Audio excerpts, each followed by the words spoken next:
So my father has always loved a full house. I don't think there was ever a time that my sisters or myself would ask him if we could have people over, and he would have said no. And for most of our childhood, he ran a residency program. And so Christmas was a full house. He invited strangers galore. We would wake up, we would have opened our presents, and then people would just start ringing the doorbell. Now, while it is so lovely and kind for him to do this, so gracious, my dad has this tendency to over-invite people. Especially now, as we are older, and most of us have to travel to go and be with my parents. And my mom and I, the night before I come, we will be thinking about where everyone is going to sleep. And there has not been a time when she does not say, well, guess what? Your dad invited Uncle Mary Rose, and so she's going to be in the room you normally sleep in. Or he decided that he would invite his friends, Bobby and Larry, and so they're going to be in the room you would normally sleep in. And so as my mom spent the next several minutes trying to Tetris sleeping arrangements for all of the family, we're getting rather frustrated, and I can hear my dad in the background say, I know where I'm sleeping. As much of a mess as he has made, he knew and he knows we will make room, even if it's on the floor of his own bedroom.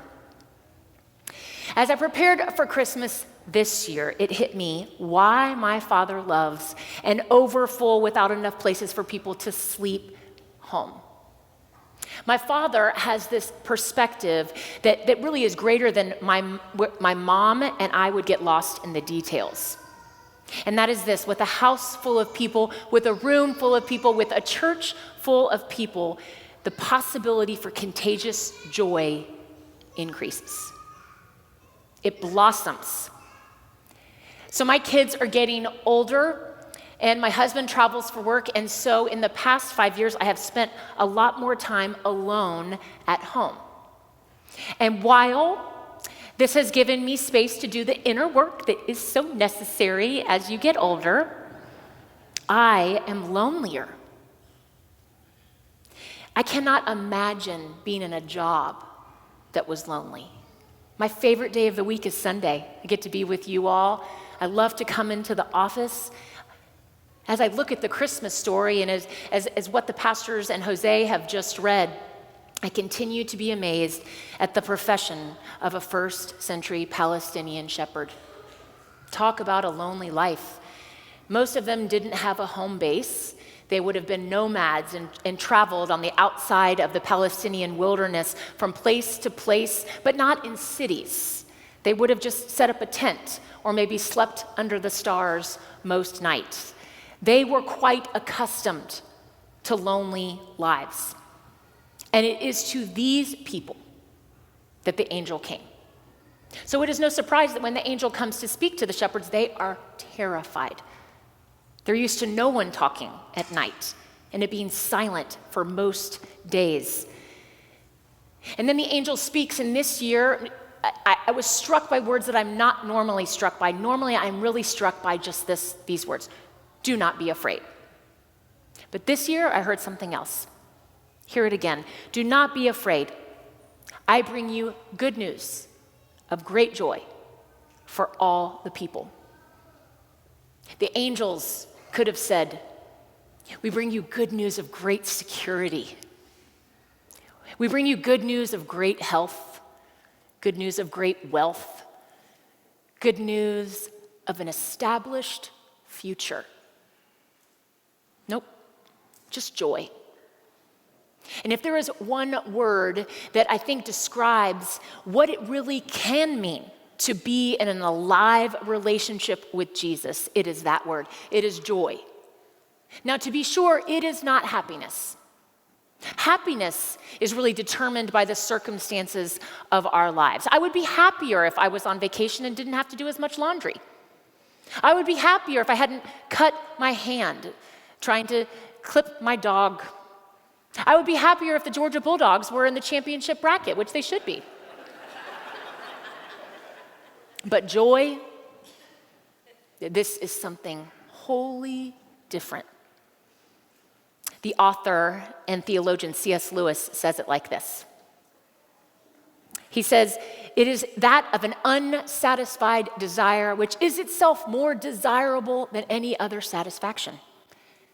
I call it joy, he says, which is here a technical term, and it must be sharply distinguished both from happiness and pleasure.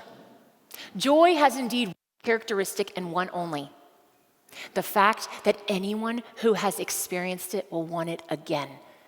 I doubt whether anyone who has tasted it would ever, if both were in her power, exchange it for all the pleasures in the world. Church, this is what we need. We need Christmas joy. Now, how do we hold Christmas joy in the midst of a war between Israel and Palestine? How do we hold Christmas joy in the midst of what's going to be just another ugly election year? How do we hold Christmas joy when our own lives have chaos and grief and despair? What do? God is so wise, because the Christmas story is unique. It is unique for us. It is a story for us. Joy is not conditioned by doubt, fear, or anxiety. Consider Mary. Weeks before she is to give birth, Joseph says to her, we have to travel 70 miles south. We have to travel because the new emperor wants to know how many people live in each of their home villages so that he can figure out how much to tax us. So they travel, they get there, and she's about to give birth, and yet none of Joseph's relatives had thought to save them a room. They get there, and they have no place to sleep. Not to mention, on top of all that, Mary has this confusion and this anxiety that who she is about to give birth to is God. The Christmas story, our Christmas story, is not one of a silent night and a sweet 8-pound, 11-ounce baby Jesus. The real Christmas story is the model for the world of how we are to hold joy and weariness at the exact same time. Mary held in one hand confusion and doubt, and in the other she held a brand new baby boy. Mary and Joseph stared at the disappointment, the exclusion, the loneliness that their family had given to them at the same exact time that they stared at a manger that provided room for their sleeping newborn to rest. You see, the good news is that the joy that comes from Jesus is the antidote that our world needs for the pandemic of loneliness and despair. There is this incredible resource I highly recommend to you all. It's called the Yale Center for Faith and Culture.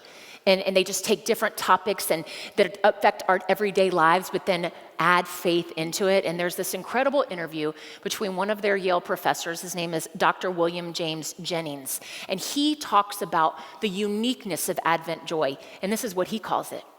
Joy is an act of resistance against despair and its forces. And joy in that regard is a work that can become a state that becomes a way of life. He goes on to say, despair wants to make death the final word. This is what we sometimes believe.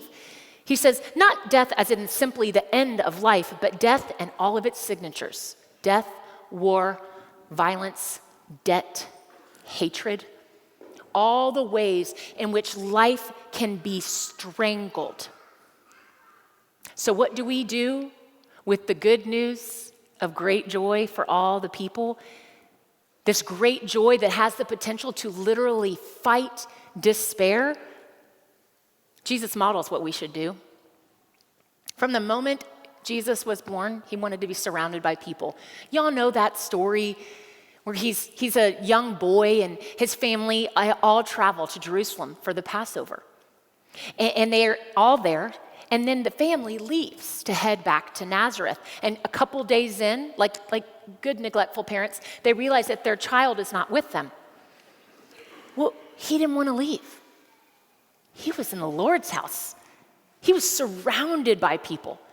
As soon as Jesus began his ministry, Did he immediately go and start preaching in the temple? No. After he came out of the wilderness and was tempted, the first thing that he did was surround himself with 12 people. A motley crew they were. Because Jesus models for us that contagious joy is best when you surround yourself with people. We surround ourselves with people who, as Dr. Jennings says, who make you laugh in the places where all you want to do is cry. We surround ourselves with people who affirm that we are beloved children of God. Each person has inherent worth and value. We surround ourselves with people who want to hold on to life even when there is very little that makes sense of life. And then Dr. Jennings says this: joy is the currency that people exchange. Joy is the currency that we can exchange. You surround yourself with people who share joy. We have to surround ourselves with people who get, like that old gospel song, this joy that I have, the world didn't give it and the world can't take it away. Who gave it to you? Nobody but Jesus, Jesus, Jesus. So we will be with my parents this week. And you can guarantee the house will be full. I am sure my dad has invited some people, and we will be figuring out where all of them will be sleeping. But not to worry, my mom will always make room. I pray each of us will make room for the joy of Jesus in our minds and hearts. Joy is how we can push back against despair. It is how we can resist the temptation to isolate, to wallow. Joy is the currency we as Christians can share. It can literally transform workplaces, families, schoolrooms. This Christmas, joy to the world. May it be so in my life and in yours.